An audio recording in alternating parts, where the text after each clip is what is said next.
So good morning to all of you. So now we will talk about self inductance, or in short we can simply say inductance. So there is also a mutual inductance, but first we will try to understand the phenomena of self inductance. What we all have studied in Faraday's law, if there is any change in the flux, then there is an induced EMF in any circuit, or also in case of ED current also we have discussed. So whenever there will be change in the flux, an induced EMF is created, and if circuit is completed, then the current will also start flowing, there will be an induced current. Now in this phenomena of self induction, इसमें नई चीज़ क्या होती है, जैसे हमने solenoid या coil लिया और फिलहाल हम लोग जो पढ़ रहे थे कि एक बॉडी थी जो फ्लक्स को चेंज कर रही थी। हम लोगों ने पढ़ा था, उसमें एक बॉडी था जो कि फ्लक्स चेंज कर रहा होता था और एक बॉडी था जिसपे फ्लक्स चेंज हो रहा होता था। मींस यहाँ पे देखिए दो बॉडी की बात कर रहा हूँ। एक है जो फ्लक्स चेंज कर रहा था, जो मैग्नेट हो गया या फिर कोई कॉइल हो गया जो फ्लक्स चेंज कर रहा था, और दूसरा था जिसपे फ्लक्स चेंज हो रहा था। Means we were having at least two bodies. Now if it happen like this कि only single body change in a single body, the change of flux is happening in it itself, and it is generating EMF in itself. Means in itself it generate an opposite current. तो देखिए क्या phenomena हो सकता है कि till now what we all have studied कि we require one body who was changing flux, and we require one body where the flux is changed and induced EMF is generated. Now in the if the circuit is closed, then there will be then there is a flow of current. But now what we are saying कि दोनों चीज़ों को हम एक कर दिया, दोनों चीज़ों को एक कर दिया। Body itself is changing the flux, and in itself an induced EMF is generated, and induced EMF is created, you can say, and generate a current. Means खुद में ही फ्लक्स चेंज किया, खुद में ही एक इंड्यूस्ड EMF जनरेट किया, खुद में ही current produce किया और एक ऑपोजिट मैग्नेटिक फ्लक्स को जनरेट किया खुद में। Everything is happening in it itself. So when it is doing everything itself, then we give a name self. So now what is this phenomena and how it works? We will try to understand it, and we are going to use it further when we will make circuits in AC, and many circuits were there we will discuss. For example, LCR circuits, etc. So let us see ki how what is the phenomena of this self induction. So for that, let us take a coil. Let us take a coil, or a you can say solenoid.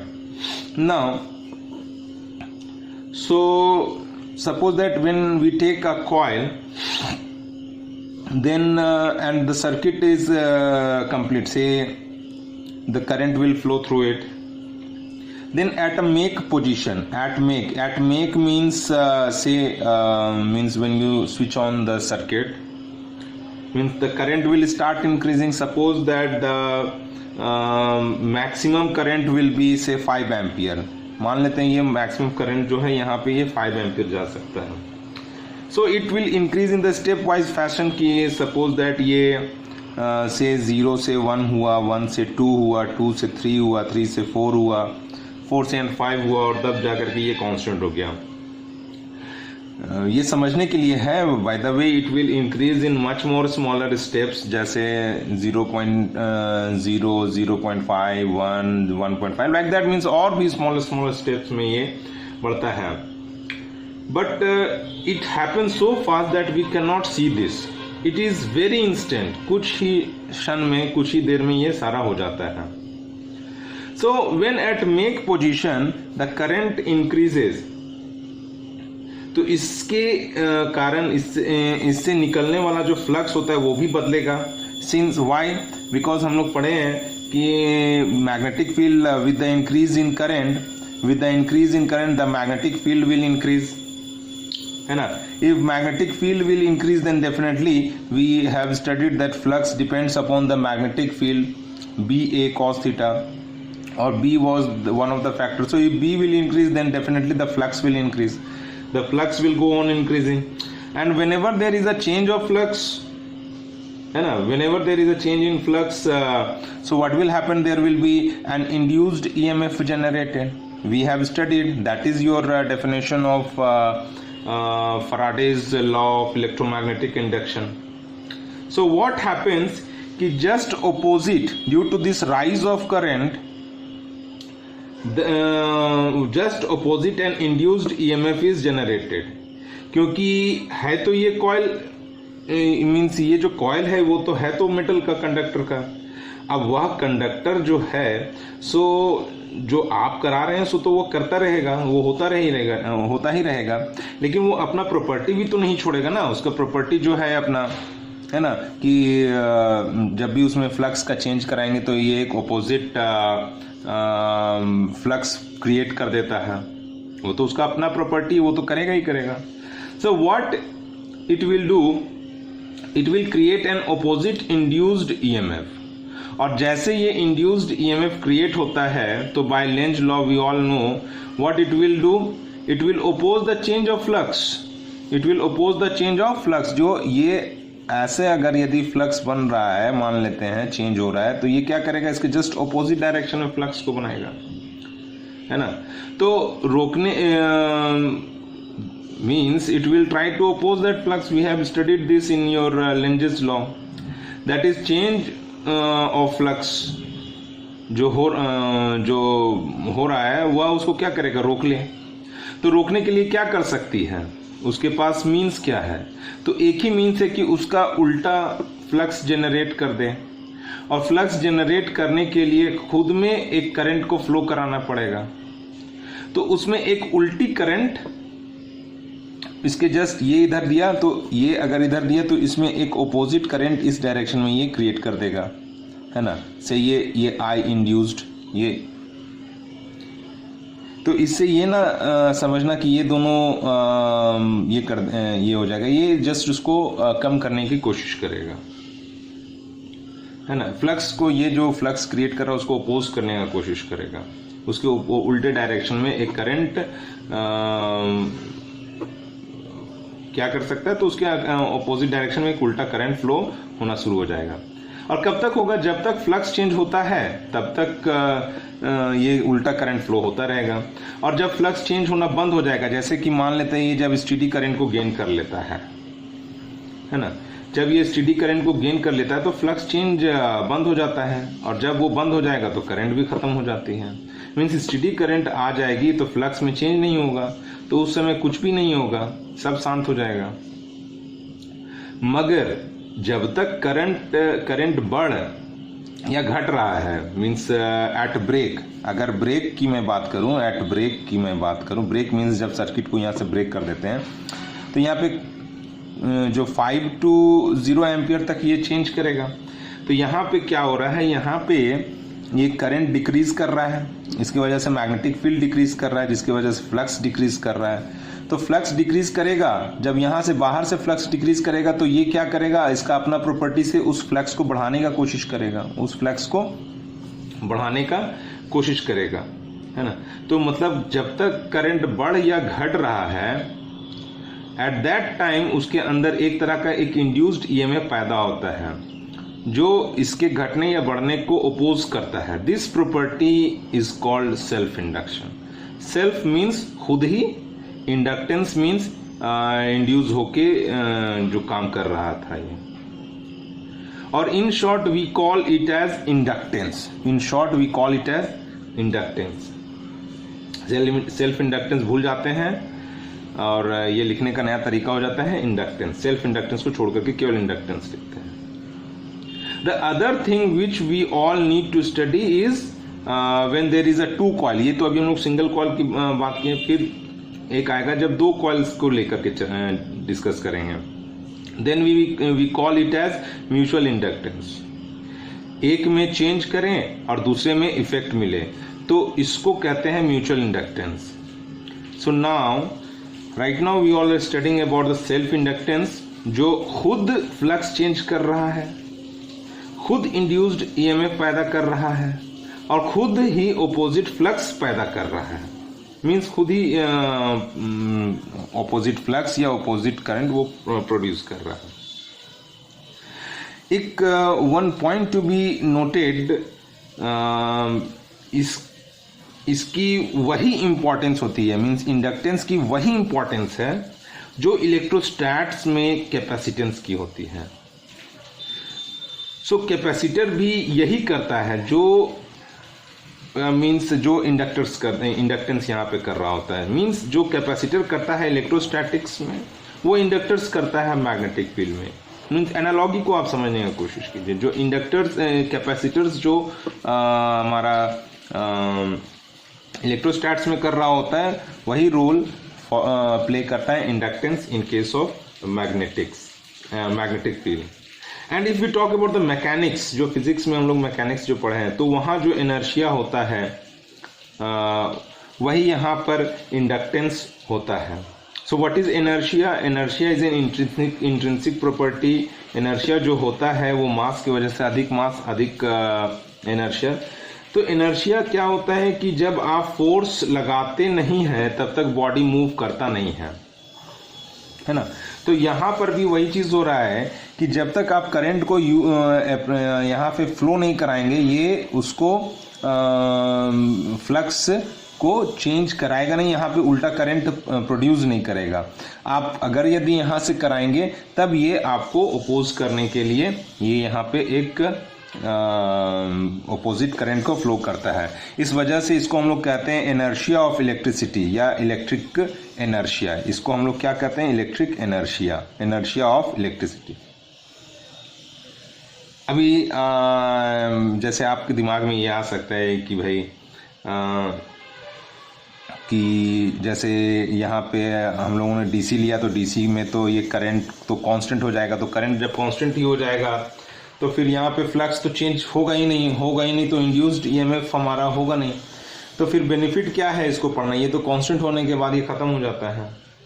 लेकिन यहाँ पे क्या है कि हम लोग थोड़ा यहाँ कलाकारी कर देते हैं और इसको डीसी यहाँ पे लिया, ये समझने के लिए हम लोगों ने डीसी लिया है। क्यों? और डीसी तो कांस्टेंट है, तो वहाँ से कांस्टेंट होने के बाद इसमें जो इंड्यूस्ड ईएमएफ है ये अपना फंक्शनिंग ख़त्म कर देगा। लेकिन इसको हम लोग यहाँ पे क्या कलाकारी करते हैं कि हम लोग डीसी से समझा तो ज़रूर, लेकिन हम लोग यहाँ पे डीसी के बजाय हम लोग एसी को यूज़ करते हैं, है ना। तो अगर इस यहाँ पे एसी को हम यूज़ करते तो उसका मस्त यूज़ होगा, because current will be always changing. क्योंकि इन डीसी तो आफ्टर अटेनिंग मैक्सिमम करंट वो ठंडा पड़ जाएगा। लेकिन यहाँ पे अगर यदि हम एसी ले लें तो एसी में क्या है कि भाई करंट तो हमेशा चेंज कर रहा होता है, तो हमेशा ये इंडक्टेंस काम करता रहेगा, हमेशा काम करता रहेगा, तो हमारा यूज होता रहेगा, है ना। एक और चीज यहाँ पे, ये जो इंडक्टेंस है, ये सेल्फ इंडक्टेंस जो है, ये करंट पे डिपेंड नहीं कर रहा है। अगर यदि गौर से देखा जाए तो ये तो लग रहा है कि भाई ये करंट इंक्रीज मीन्स क्या वैल्यू ऑफ करंट जा रही है उस पर डिपेंड ही नहीं कर रहा है ना। कहने का मतलब, मेरी बात को समझने की कोशिश करें कि व्हाट आई वांट टू से कि करंट पे के वैल्यू पे ये डिपेंड नहीं कर रहा है। ये 1 एम्पियर जा रहा है, ये 2 एम्पियर जा रहा है, ये 3 एम्पियर जा रहा है, ये उस पर डिपेंड नहीं कर रहा है। ये किस पे डिपेंड कर रहा है? तो चेंज इन फ्लक्स पे। अगर यदि करंट यहाँ कितना चेंज हुआ, करंट चेंज ऑफ करंट पे ये डिपेंड कर रहा है ना। तो बेसिकली क्या है यहाँ पे कि कितना अमाउंट, सपोज दैट आप 30 एम्पियर से 40 एम्पियर सेंड करो तब भी 10 का डिफरेंस आ रहा है ना। और अगर यदि आप 0 से 10 एम्पियर करें तब भी आपका 10 का डिफरेंस आ रहा है ना। तो यहाँ पे जो क्या हमारा डिफरेंस है ये उस चीज़ पे डिपेंड कर रहा है, ना कि ये 30 और 40 पे डिपेंड नहीं किया, ये 0 और 10 पे डिपेंड नहीं किया, ये किस पे डिपेंड किया, इस 10 पे डिपेंड किया, इस चेंज यहाँ पे जो चेंज हुआ उस पे डिपेंड किया, है ना। क्योंकि ये चेंज की वजह से ये फ्लक्स बढ़ या घट रहा है। तो बेसिकली यहाँ पे किस वैल्यू ऑफ करंट यहाँ से फ्लो कर रहा है उससे मेरा कोई मामला नहीं है। मामला क्या है कि जो चेंज इन जो मैग्नेटिक फ्लक्स हो रहा है वो कितने तेजी से हो रहा है, वो कितना हो रहा है, that is your on that factor our inductance is depending upon. Okay, so now let us see what its definition is.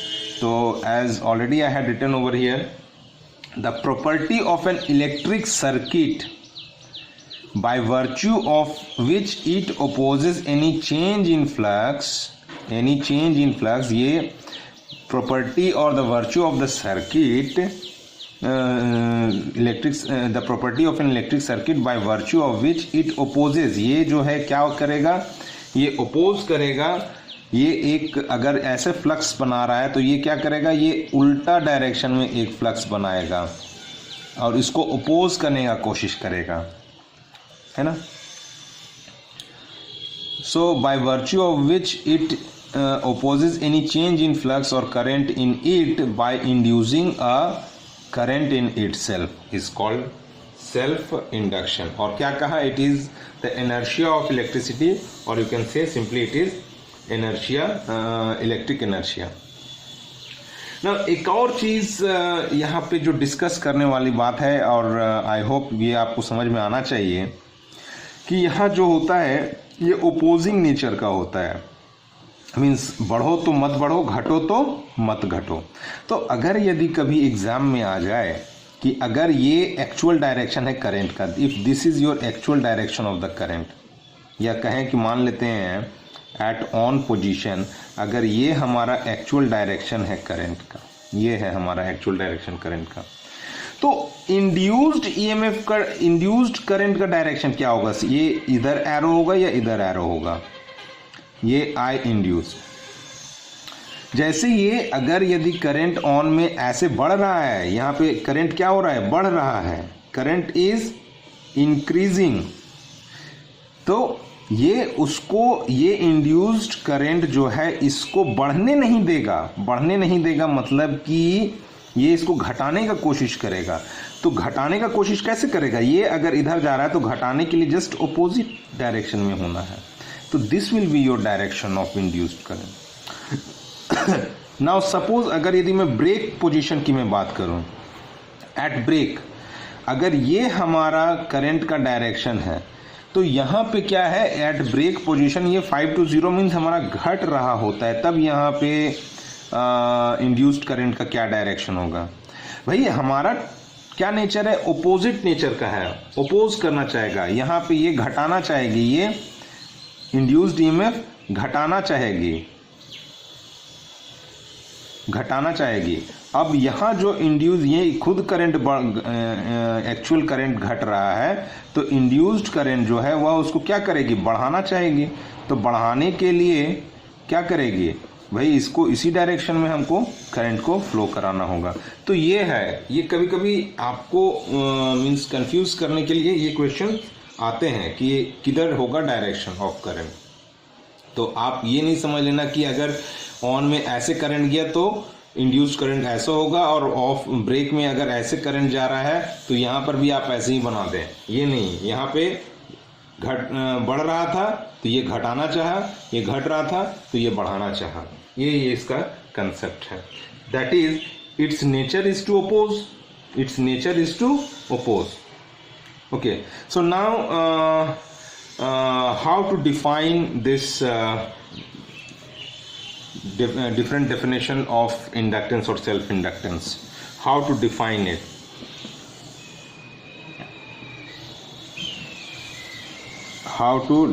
it।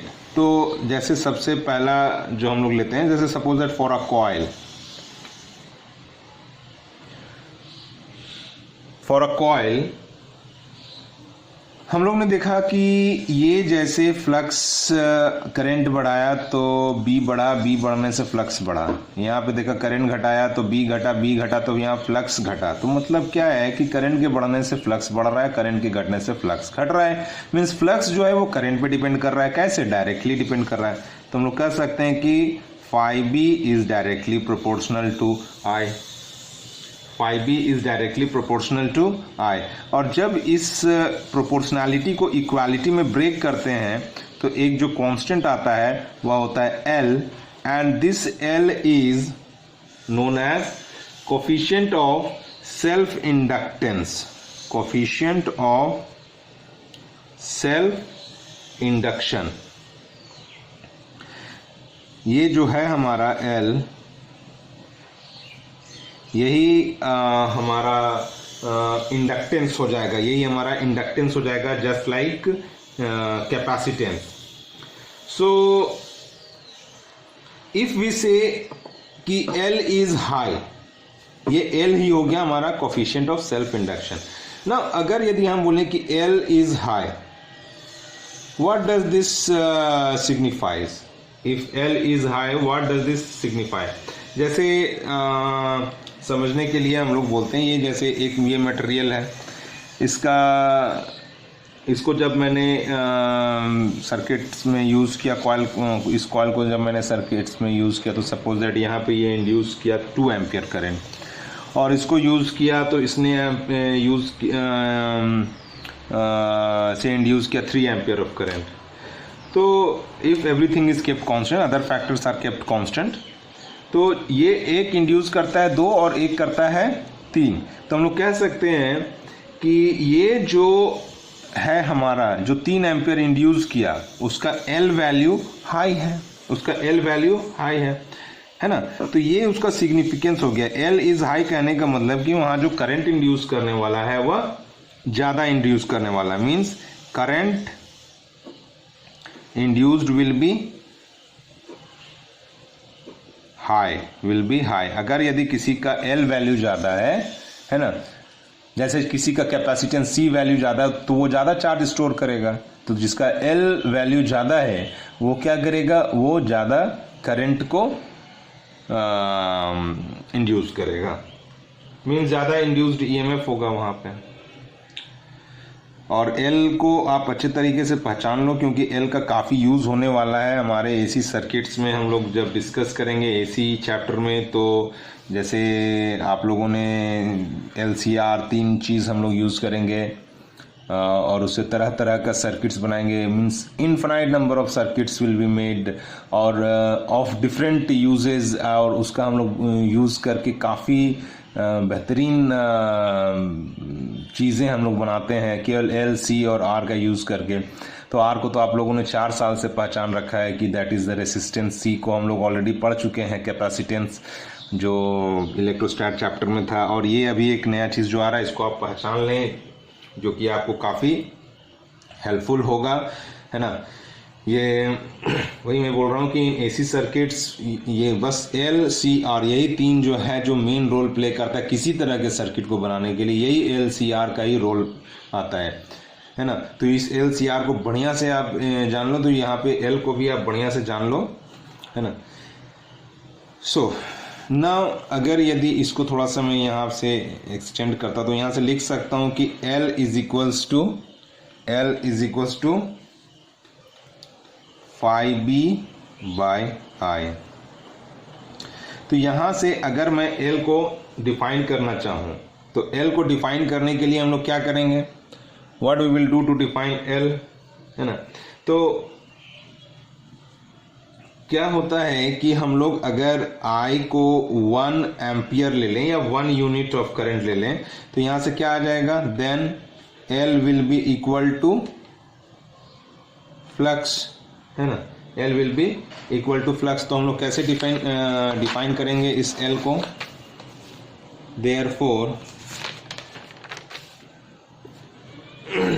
Self inductance of a coil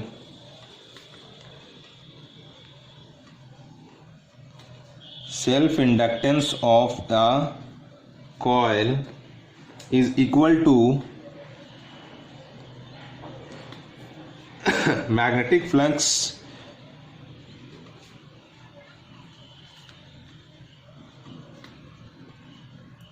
linked with the coil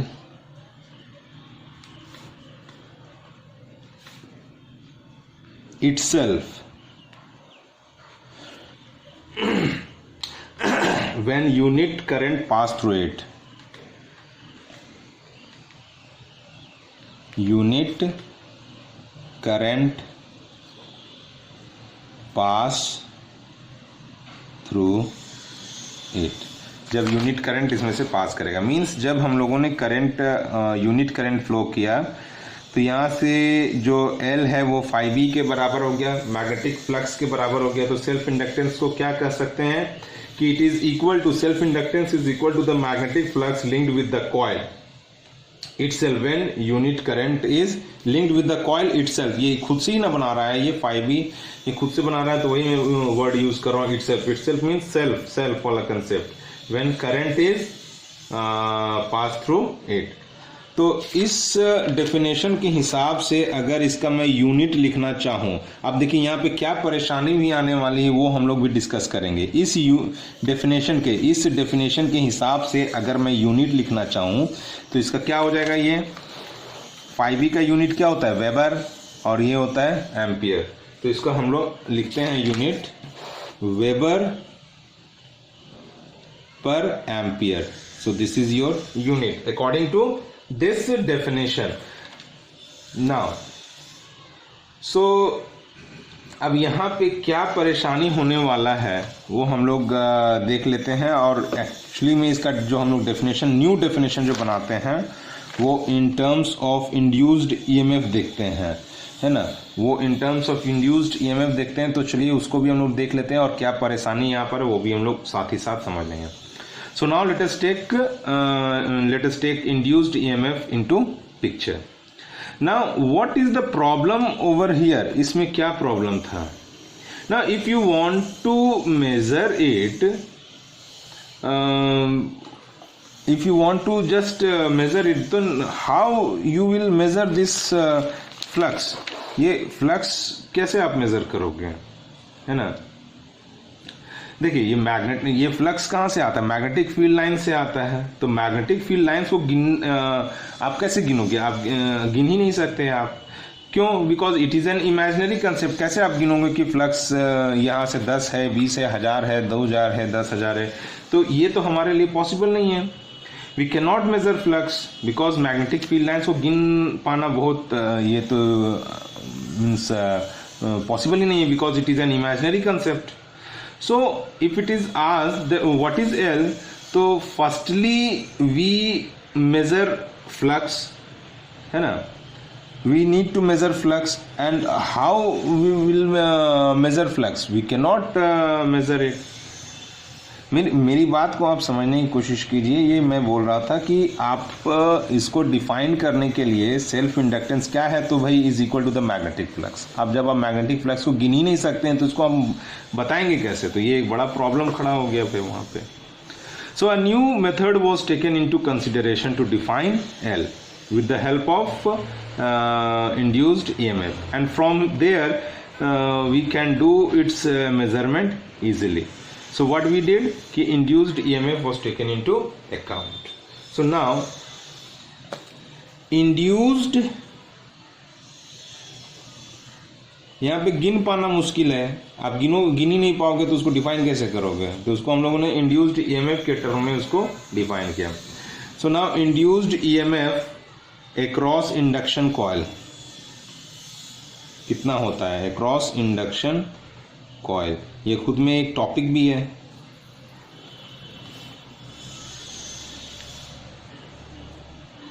चलिए, तो bye Faraday's law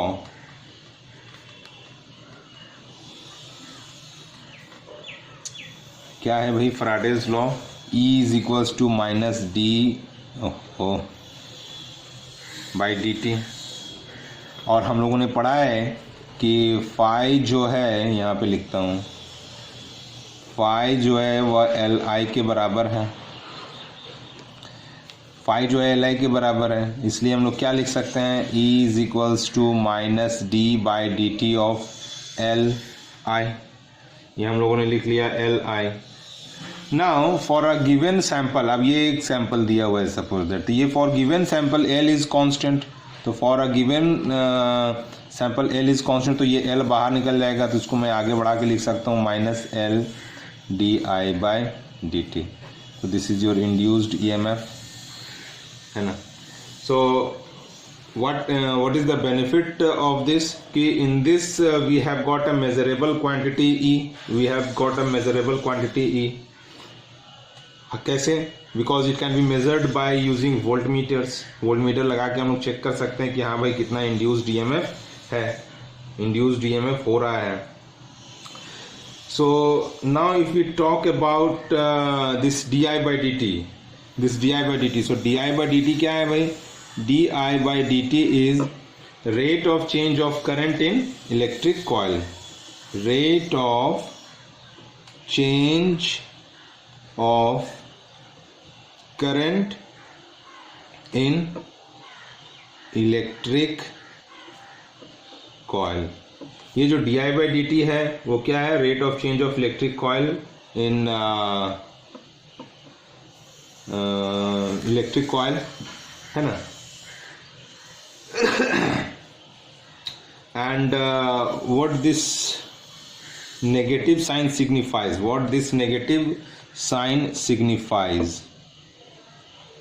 negative shows that induced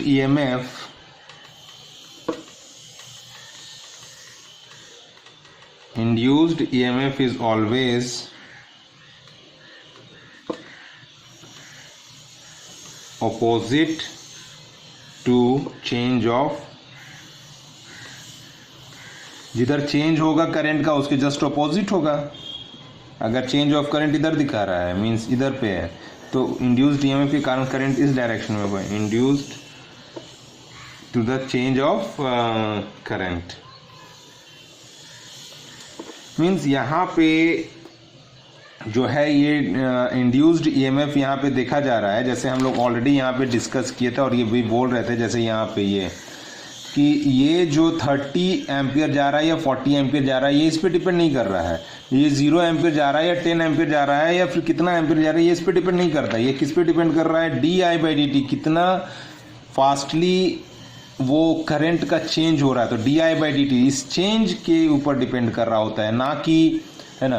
क्योंकि देखिए 1000 minus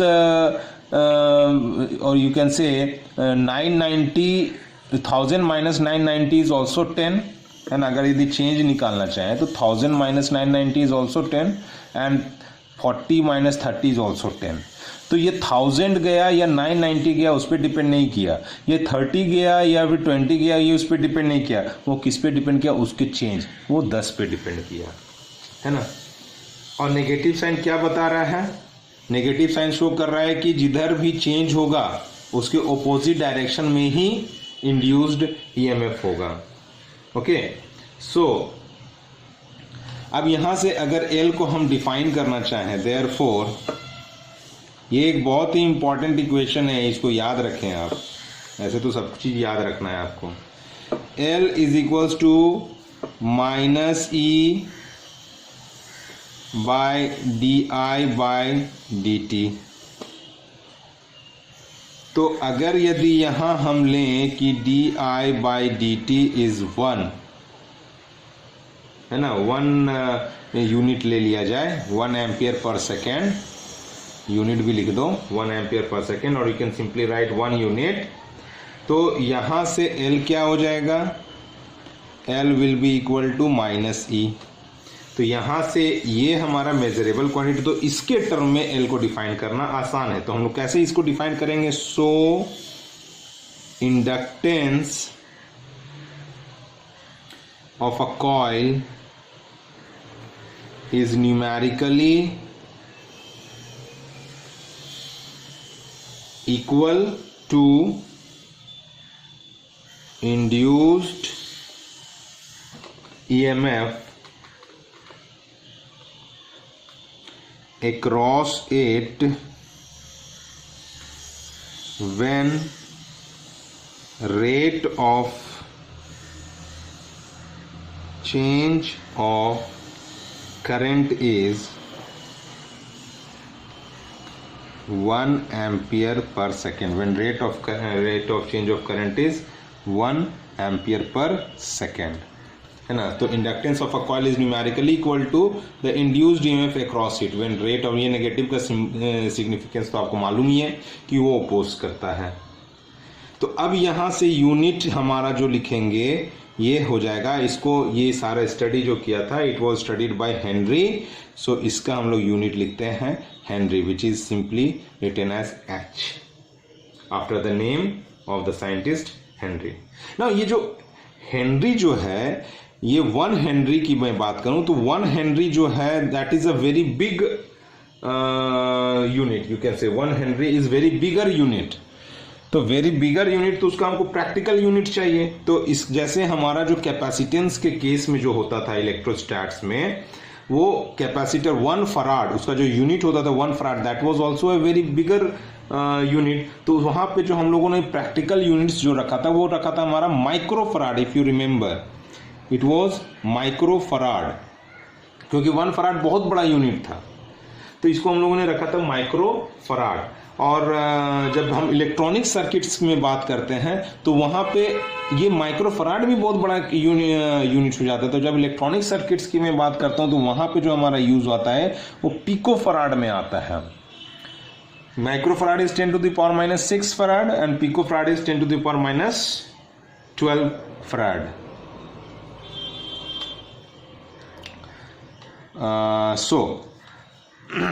यहाँ पे इसका जो, तो उसी तरह से हेनरी 1 हेनरी भी बहुत बड़ा यूनिट हो गया. तो हेनरी इसका जो प्रैक्टिकल यूनिट्स होता था, तो इसका इट्स प्रैक्टिकल यूनिट इज, इसका प्रैक्टिकल यूनिट जो हम लोग लेते हैं, प्रैक्टिकल यूनिट ये होता है हमारा मिली हेनरी.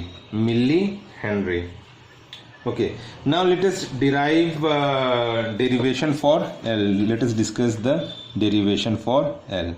तो derivation for L, derivation for L. तो जैसे हम लोगों ने एक कॉइल लिया और यहां से करंट सपोज दैट फ्लो किया हमारा आई. तो यहाँ पे मान लिया कि ये कॉइल में टोटल नंबर ऑफ टर्न्स जो है, टोटल नंबर ऑफ टर्न्स जो आए वो मान लेते हैं वो कैपिटल एन है. और turn density is equals to small N. Turn density means number of turns in unit length, number of turns of coil in 1 metre, और you can say unit length. तो it is simply given as n by L. तो यहाँ से इसको अगर मैं लिखना चाहूँ तो n को मैं स्मॉल n इंटू एल भी लिख सकता हूँ ना. अब यहाँ पे अगर यदि ये जो मैग्नेटिक फील्ड यहाँ पे जो जनरेट करेगा वो we know since b is equal to mu naught N I होता है, म्यू नॉट एन आई होगा. Now flux linked with 1 turn. Now flux linked with 1 turn. अगर एक टर्न की मैं बात करूँ, एक टर्न, यहाँ पे तो n टर्न्स हैं, तो जो फ्लक्स लिंक्ड होगा वो हो जाएगा phi B is equals to B A. और यहाँ पे एरिया का भी डायरेक्शन इधर है और फील्ड भी ऐसे जा रहा है, सपोज दैट, है ना. ये मान लेते हैं ये करंट ऐसे घुसा तो ये फील्ड का डायरेक्शन हो गया. तो थीटा 0 डिग्री मान लिया, ये सारा चीज़ नोन रहता है, तो cos 0 डिग्री इज 1, तो वो सब हटा करके मैं चल रहा हूँ. So B A, flux is B A. Now यहाँ से इसको मैं लिख सकता हूँ B is mu naught N I into A. चलिए, तो अब अगर यदि हम बात करें therefore total flux linked for n turns, total flux linked for n turns. तो जो हमारा फ्लक्स आ जाएगा phi B is equals to mu naught N I A, और ये कैपिटल एन हो गया. Now we know that now हमको L का निकालना है, तो L is phi B by I, जो हम लोगों ने डिस्कस किया था. ये देखिए L is equals to phi B by I. तो यहाँ से मैं लिखना चाहूँ तो ये आ जाएगा mu naught N I A, और कैपिटल N को मैं लिख सकता हूँ small n into L by I. तो ये आई कट गया, तो हमारा क्या आया, L is equals to mu naught N square A into L. Now this is in terms of turn density. ये हमारा क्या आ गया, टर्न डेंसिटी के कॉन्टेक्स्ट में आ गया. नाउ अगर हम इसको नंबर ऑफ टर्न्स में लिखना चाहें, इसको मैं नंबर ऑफ टर्न्स में लिखना चाहूँ तो क्या हो जाएगा, therefore L is equals to mu naught, और इस n को मैं लिख सकता हूँ कैपिटल N बाई एल. तो ये हो जाएगा n square L square A L. तो ये L कट गया हमारा, तो हमारा आया mu naught n square A by L. Now ये हो गया एक्सप्रेशन फॉर हमारा self inductance. Now if it is asked in solenoid, अगर यदि ये दो इक्वेशन आया, अभी यहाँ पे मैं आपसे पूछूं एक क्वेश्चन कि इन सोलिनॉइड अगर मैं लेंथ को बढ़ा देता हूं, लेंथ के बढ़ाने से एल पे क्या इफेक्ट आएगा, है ना. तो आप यहां से कह सकते हो, इन दोनों इक्वेशंस को देखोगे तो आपको दिमाग में आएगा कि भाई यहाँ पे एल के बढ़ाने से, स्मॉल एल के बढ़ाने से एल कैपिटल एल बढ़ना चाहिए. चलो ये इक्वेशन आपको बता रहा है कि ये एल बढ़ाना चाहिए. अभी इस इक्वेशन पे ध्यान दें तो यहाँ पे आएंगे तो एल के बढ़ाने से कैपिटल एल घटना चाहिए. अब यहाँ तो बड़ा कन्फ्यूज़न हो गया कि भाई ये स्मॉल एल को मैं बढ़ाऊँ या घटाऊँ तो उससे एल पे, कैपिटल एल पे क्या इफेक्ट पड़ने वाला है. तो ये बहुत बड़ा कन्फ्यूज़न है.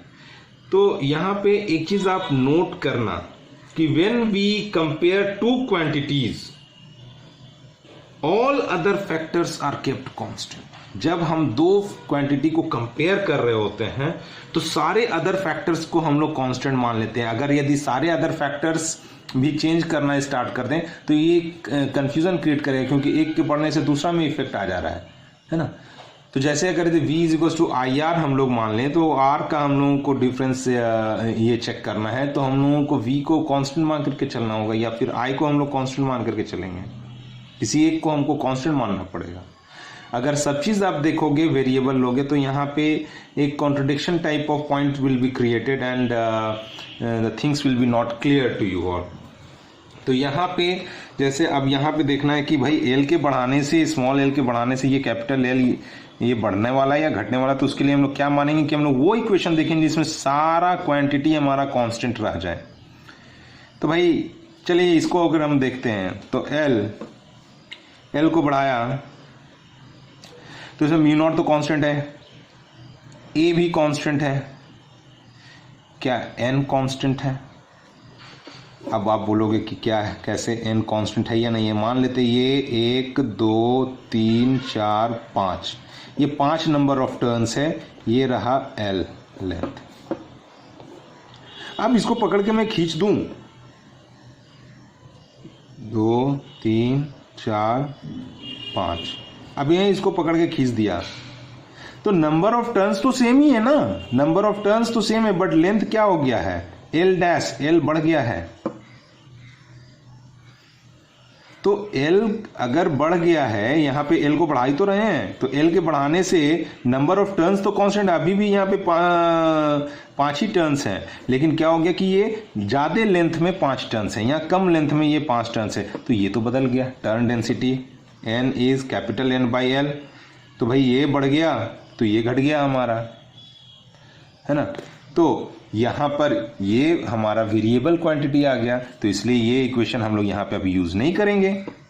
तो हम लोग को अब इस इक्वेशन में देखें तो क्या यहाँ पे ऐसा नहीं है कि ये रॉन्ग इक्वेशन है, इसको ये काट कूट कर दिया तो इसका मतलब ये ना समझना कि ये रॉन्ग है, यहाँ पे ये वैलिड नहीं आएगा। इस पे देखें म्यू नॉट तो कांस्टेंट है, एरिया कांस्टेंट है, नंबर ऑफ टर्न्स अब भी कांस्टेंट है क्योंकि पहले भी एल 5 नंबर ऑफ टर्न्स था, अब भी 5 नंबर ऑफ टर्न्स है, एल को बढ़ा दिया है। तो एल को बढ़ाने से अब यहां से हमको आंसर मिलेगा कि एल को बढ़ाएंगे तो ये मेरा एल घट जाएगा, है ना, ये क्या आ गया हमारा घट जाएगा। तो ये आंसर है, इस तरह से हमको इसको सोचना है। तो जब भी हम लोग कभी भी ऐसा क्वांटिटीज को कंपेयर करते हैं तो हमको हमेशा ध्यान में रखना होता है कि बाकी सारे क्वांटिटीज ना चेंज हों। इसमें इन दोनों में देखा तो भाई सारा तो कांस्टेंट रह रहा है, लेकिन इसके चेंज होने से ये भी चेंज हो जाता है, लेकिन इसके चेंज होने से यहाँ पे और दूसरा चेंज नहीं हो रहा। तो ये वाला यहाँ पे हेल्पफुल है हमको फाइंड आउट करने में। So next video we will discuss about the mutual inductance.